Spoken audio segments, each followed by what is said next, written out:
multiple plate. Multiple plate.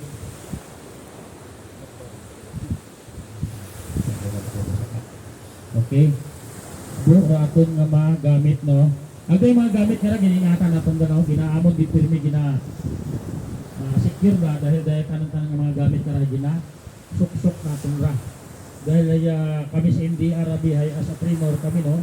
Urban search and rescue kami rin pag-aamin sa suko ng mga sakado ay kinangan ay ginaingatan man ang mga hardwares na kung siya nakalakad din, no?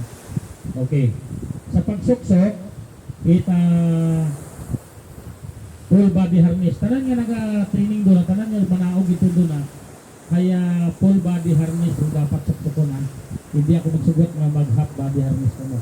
Ako lang pwede. I-demonstrate naman kung ano magsuksok kita full body harness. Agro manaog ito doon na.